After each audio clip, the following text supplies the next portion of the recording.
नमस्कार मित्रमैत्रिणींनो, मी प्राध्यापक रेखा आढाव, श्री धाबेकर कला महाविद्यालय खडकी अकोला. सत्र 1 मराठी साहित्य,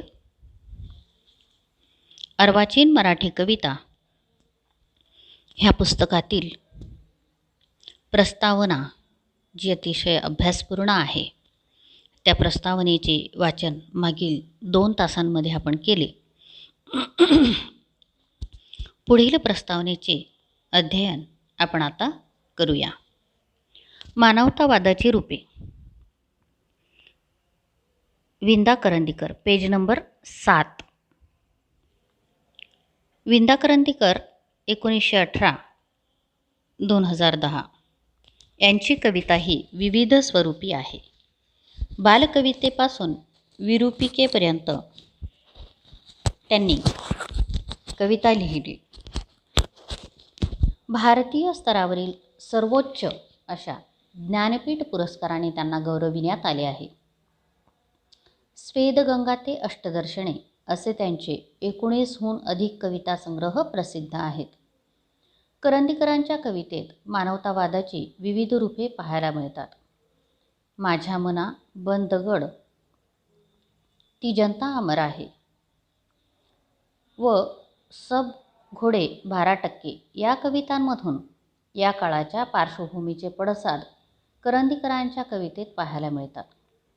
मार्क्सवादी विचारसरणीचा प्रभाव त्यांच्या आरंभीच्या कवितेवर जाणवतो. त्यांच्या कवितेतून एक प्रकारचे राजकीय भान प्रकट झाले. स्वातंत्र्य आणि लगतचाच भ्रमनिराशेचा काळ, स्वातंत्र्याचा झालेला संकोच, गरिबी आणि श्रीमंतातील अंतर, विषमता, शोषण यातून सर्वहारा वर्गाच्या जाणीवेचे सूचन करंदीकरांच्या कवितेत आहे. मानववादी जाणीवेचे प्रकटीकरण करंदीकरांच्या कवितेने केले. विंदा करंदीकरांच्या कवितेत सामाजिक व्यवस्थेतील विरोधाभासाचे चित्र आहे. इथली व्यवस्था मुरदाड झाली आहे, ती दगडवत झाली आहे आणि हा रस्ता अटळ आहे आणि अपरिहार्य आहे. सर्वत्र दारिद्र्य, गरिबी, आक्रोश करणारे, कुडकुडणारे जीव आहेत. अटळ आहे सारे घाण, या साऱ्या अन्यायरूपी घाणीतूनच नवे काही उद्भवणार आहे. करंदीकर इथे उद्याच्या आशावादाचे चित्र उभे करतात. मार्क्सवादी राजकीय प्रणालीतील आशावाद त्यामध्ये आहे. एका टापा, एका आवाज, लाल धूळ उडते आज, याच्या मागून येईल स्वार, या दगडावर लावेल धार. हे सरळ सरळ मार्क्सवादी साम्यवादी आशावादाचे चित्र आहे. ती जनता अमर आहे ही विंदा करंदीकरांची उल्लेखनीय कविता आहे. भारतीय समाजमन, चालीरीती आणि त्यांचा व्यवहार समजून घेण्यासाठी ही कविता महत्त्वाची आहे. जुन्या नव्याचा संघर्ष, चालीरीती, कर्मठ रूढी, मानवीयतेला अटकाव घालणारी राक्षसी कृती आणि वर्तन व्यवहार याचे चित्र या कवितेत आहे. कवितेत त्या काळातले सामाजिक व्यवहारातले संबंध दर्शविले आहेत. समाज जीवनातील जातीय, वर्गीय, धार्मिक, स्त्रीभेदातील विषम अन्यायी भेदाची, स्तरीय अत्याचाराची जाणीव व्यक्त केली आहे, जी अमानुष आणि क्रूर आहे, ज्यामध्ये शोषण आणि अत्याचार आहे, न्याय आणि कायद्याचे राज्य नाही. राजसत्ता, वर्गसत्ता आणि प्रतिभासत्ता ही कुचकामी ठरते. त्यांची करुणास्पद चित्रे आहेत. सरंजामी राजसत्ता ऐश्वर्यात रममाण असते आणि श्रमकऱ्यांच्या वाट्याला आंबील असते. गरीब आणि श्रीमंत, आहे रे नाही रे असा वर्गभेद सतत इथे नांदत आहे. या वर्गभेदाचे करंदीकर चित्र उभे करतात. कवितेच्या पूर्वार्धात नाहिरे वर्गाच्या निराशेचे चित्र उभे केले आहे. ज्ञानविज्ञानाच्या वाट्याला आलेल्या अपयशाचे चित्र रचले आहे. कवितेच्या मध्यावर जागतिक संदर्भ येतात.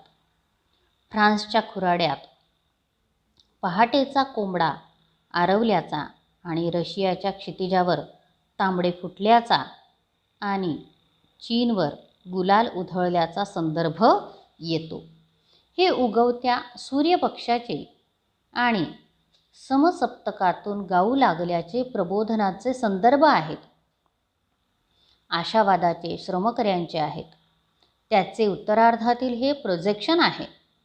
निराशेच्या अंधार रात्री साम्राज्य रात्रीतून जगावे वाटावे असे काहीतरी त्याला दिसू लागते. वाटते जगावे, वाटते जगवावे, अजूनही करते आशा. एका महानिराशेचे रूपांतर सर्जनशील आशावादामध्ये होते. यामागे मार्क्सवादी जीवनदृष्टी आहे. जनतेची संघशक्ती आहे, श्रमशक्ती आहे, क्रांतीची, आशेची, निर्मितीची उदंड आशा आहे.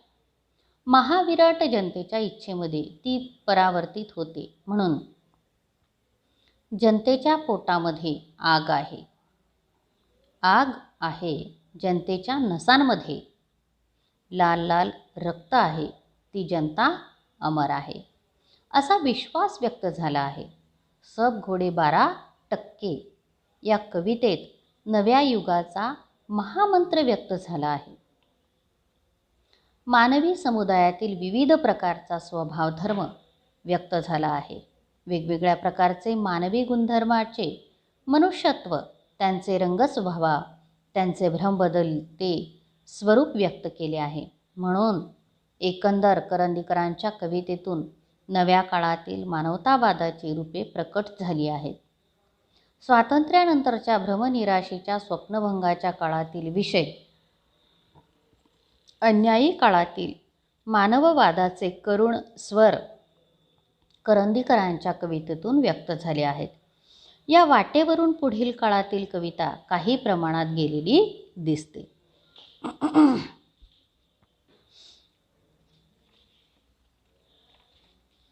कुसुमाग्रजांची कविता 1912-1999. कविता ही या टप्प्यावरील महत्त्वाची कविता आहे. कुसुमाग्रजांच्या विशाखा या संग्रहातील कवितांवर राष्ट्रीय आंदोलनाचा मोठा प्रभाव आहे. 1942 पूर्व स्वातंत्र्य लढ्याच्या रोमहर्षक काळाचे चैतन्यशील तत्व त्यांच्या कवितेत आहे. स्वातंत्र्य लढ्यातील सामूहिक भावनांचा गजर एका अर्थाने पारतंत्र्याच्या विरुद्धचा द्रोह प्रतिकात्मक भाषेत व्यक्त झाला आहे.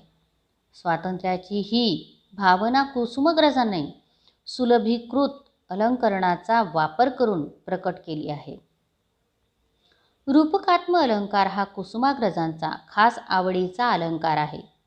रूपक कवितेत कवितेतील अनुभवाखेरीज त्या अनुभव सदृश्य दुसराच अनुभव वाचकांसमोर ठेवलेला असतो. तो प्रतीक रूपात प्रकटतो.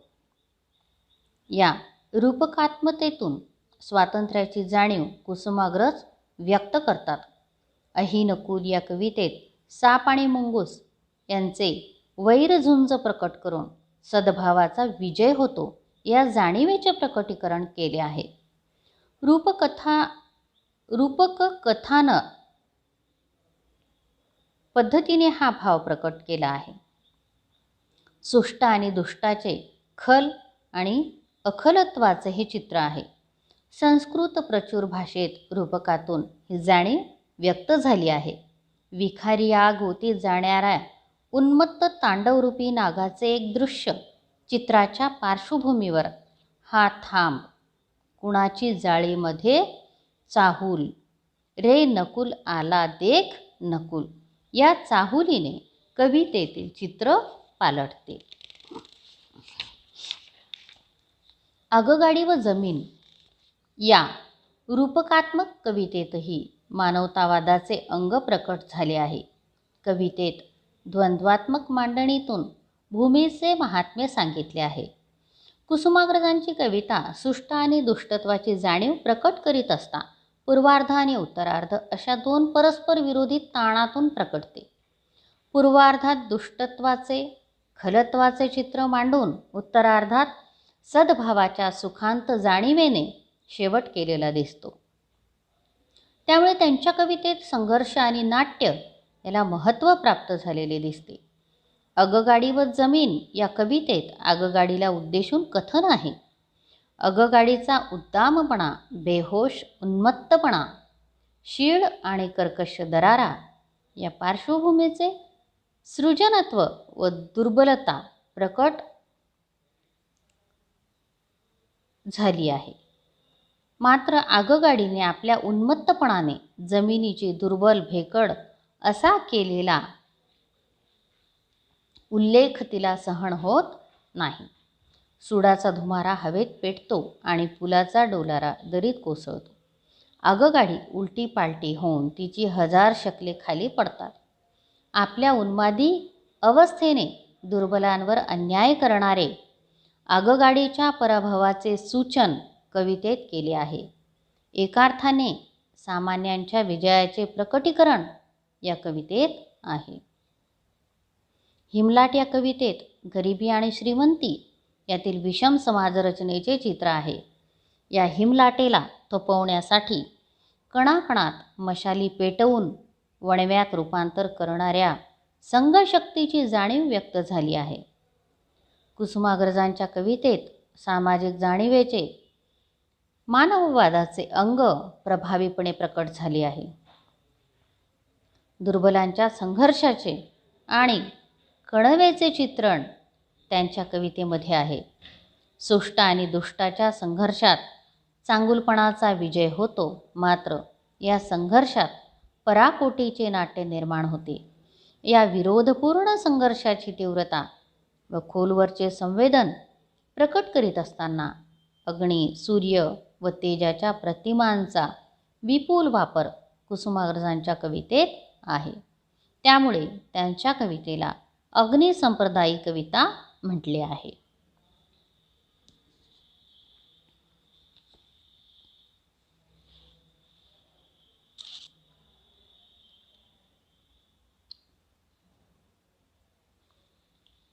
पुढील भाग पुढच्या तासाला बघूया. धन्यवाद विद्यार्थी मित्रमैत्रिणींनो. इथे आपण थांबूया.